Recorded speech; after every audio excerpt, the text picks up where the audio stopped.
In this video we want to talk about some of the arithmetic tools that we encounter in business, and also to look at some basic simple bits of mathematics that would be useful sometimes when we're evaluating problems, again, in business.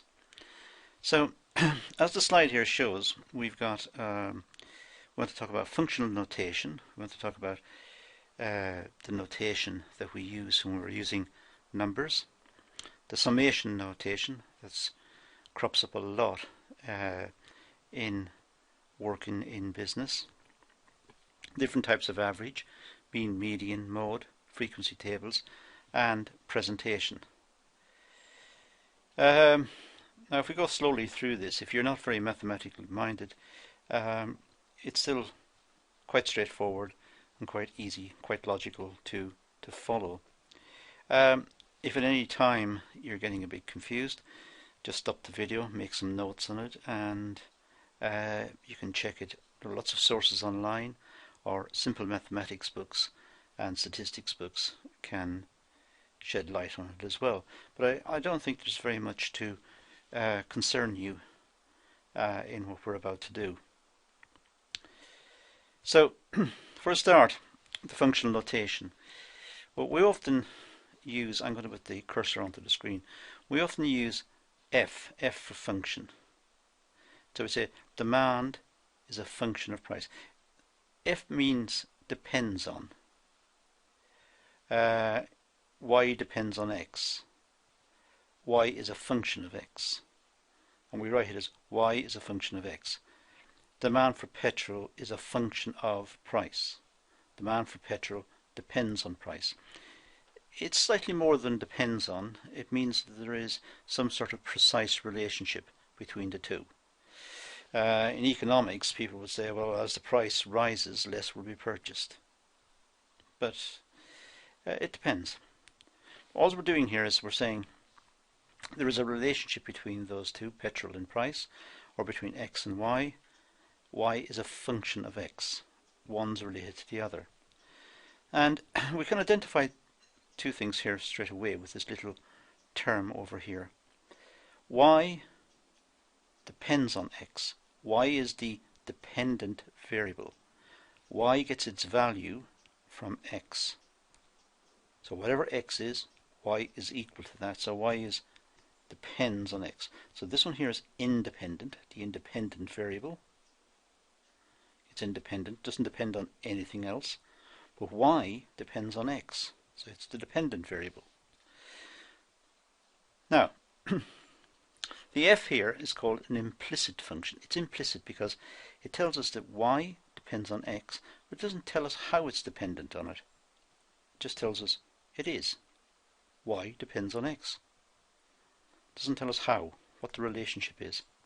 So we call it an implicit function. It does not tell us the precise relationship between the independent variable, Y, and the dependent variable, X. Now if we wrote f of x, function of x, is equal to 2x cubed plus 3x squared plus 9x minus 6, this is called an explicit function. Explicit because we know exactly what the function is. There's no secret. This one's out in the open. Up here, y depends on x.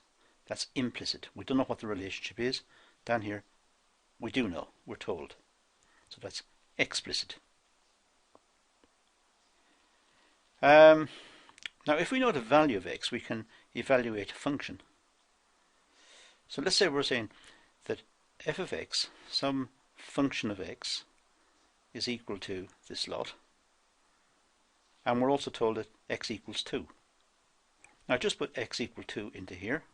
So we have 2 times 2 cubed, x cubed, 2 cubed, because x is 2, plus 3x squared, plus 3, 2 squared, plus 9 times 2, minus 6.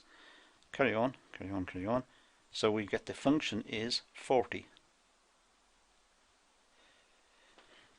So we can evaluate it. If we're told the value of x, we can work out what the function is. Right. Take this example. The function of x is equal to that. That looks a mess. We're told x is equal to 3, find the value. Put 3 in. X squared, 3 squared. 9x, 9 times 3. 3x, 3 times 3. Just multiply it all out, evaluate it out, and it comes to 3.6. Straightforward. Nothing to worry us. Now let's talk about this summation function. We meet up with this at last. Summation means we add up. It's the sigma letter from the Greek alphabet. And we just simply add up the values. So if I add up the values of n, and n takes the value 1 to 5, so we want the values 1 to 5, n. So in other words, n is equal to 1. The summation is s here, sigma 1, 2. N becomes 2 on the second one. N becomes 3. N becomes 4. N becomes 5. And there are 5 of them. We're told up here there are 5. There's the 5. It's equal to 15. So the sum of the first 5 digits is 15. And we could write the sum of the first 5 digits as sigma n, where n is equal to 1 to 5. This one looks nasty. It goes b. b equals 1 to 3, 2b. Well, the 2's are constant, so that's easy. And b takes the value 1 plus 2 plus 3. It's equal to 12. So in fact, it's actually quite straightforward.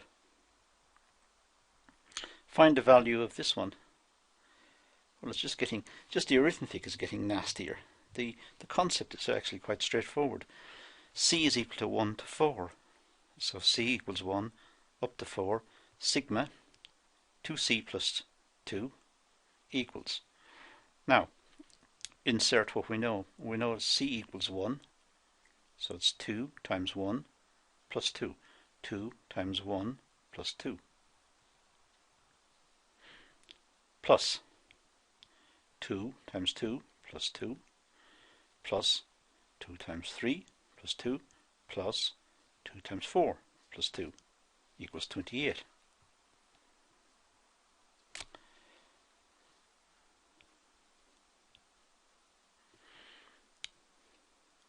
This one here, put x equal to 1, and we get this. 3 times 1 cubed plus 1 over 2 times 1. So it's 3 plus 1 over 2, which is 4 over 2, which is equal to 2. So all of that just equals 2. We could do the same down here. Just if x equals 3, what's the value? Put in the 3, and we'll work it down.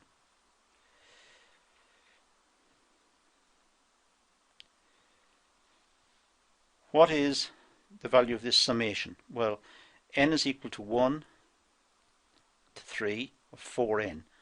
So it becomes 4 times 1, that's the first one, plus 4 times 2, that's the second one, plus 4 times 3, that's the third one. It stops at 3 because it tells us here we've got to stop at 3. Equal 24. This one here is particularly nasty. Evaluate that. Well, 2 to the power of n plus n. And it goes from n equals 2 to 3. So it starts at 2. So 2 n to the power of 2 is 2. So it's 2 squared plus 2. And then it goes 2 cubed plus 3, whatever that is. In fact, it's worked out here, 17.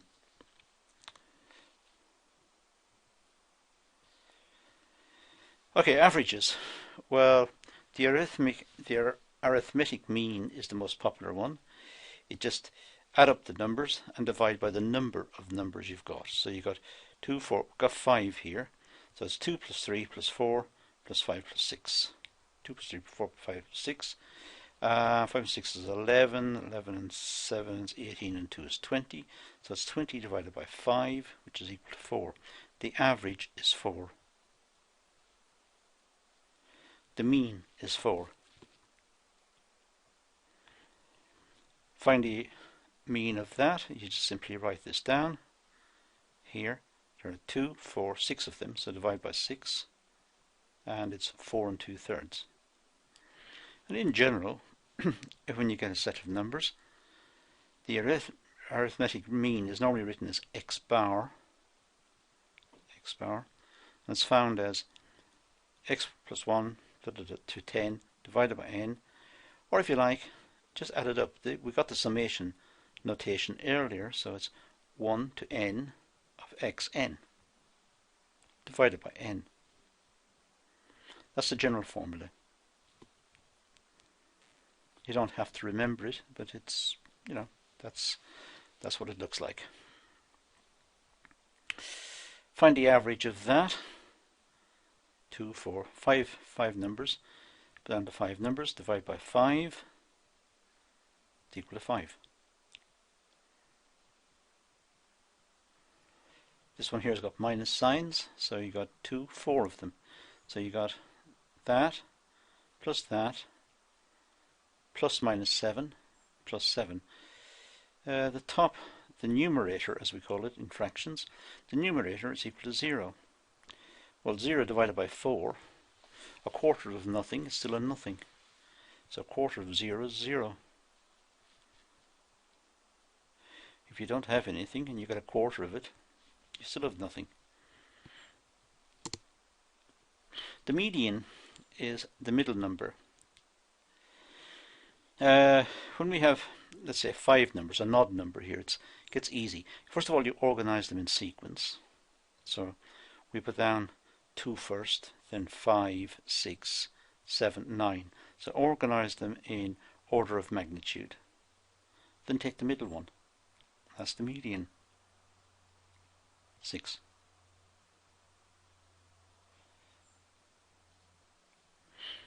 What's the median of the following numbers? Well, organize them.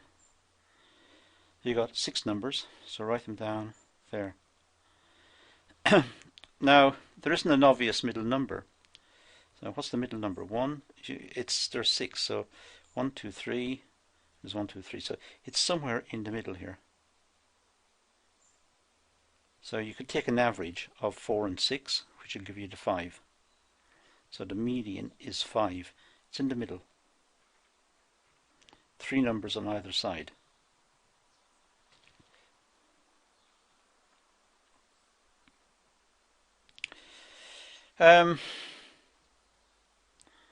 Five numbers there. It means that the median is easily found. It's 6. That's the middle number. Apply this formula, which will give it to us. N is the number of numbers. So you've got 1, 2, 3, 4, 5. 5 numbers. So it becomes 5 plus 1. And a half of 5 plus 1 is 3. Now count. 1, 2, 3. So the median is 6. So this 3 here is the third number along. 1, 2, 3.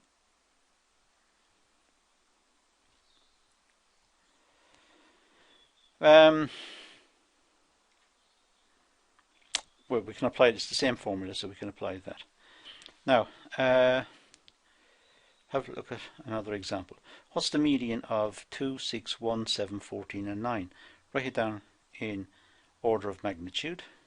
There. We have our formula. So we've got 1, 2, 3, 4. We've got 6 numbers. So it's 6 6 plus 1, which is 7. A half of 7 is 3.5. So you've got 1, 2, 3, 3.5. It's in there. And take an average, so it's about 6.5. There we go. 6.5. The mode. The mode is the most frequent number that crops up. And again, when you're getting a series of numbers, write them in order of magnitude. Rewrite them. Now here, the most frequent number is obvious, it's 2. 1, 2, 3, it's 4 of them. Whereas there's only 1, 3, 1, 4, 1, 5 and 1, 9. So 2 is the most frequent, that's the modal number.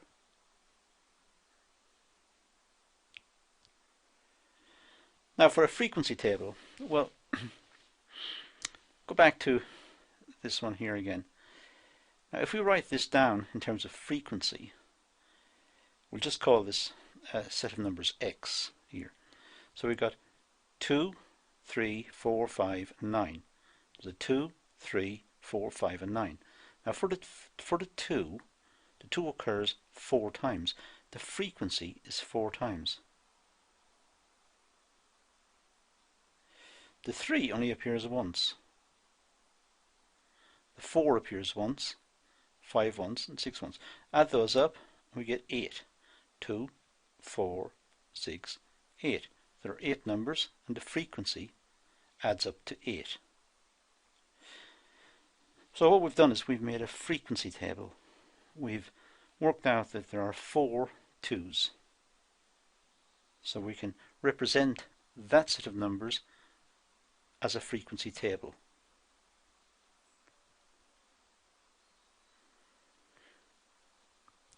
Here's a rather large, ugly set of numbers. Write them in order of magnitude, which I must have done somewhere. And when you do, you go 1, 2, 3, 6, 7, 9. And there are 3 1's apparently. 1, 2, 3. 2 2's. 1, 2. 2 2's. There. 2 3's. A 3 and a 3. There's 1 7. Yeah, just 1 there. So there's 1 7. So it's just a way of writing it down, writing down this set of numbers in terms of frequency. It tells us how many times each number appears. 6 appears 4 times.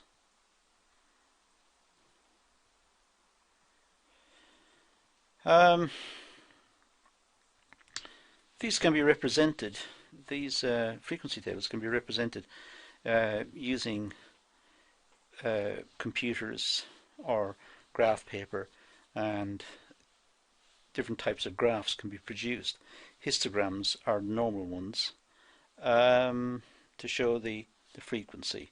A histogram would look something like that. It just taken that off Excel, the spreadsheet.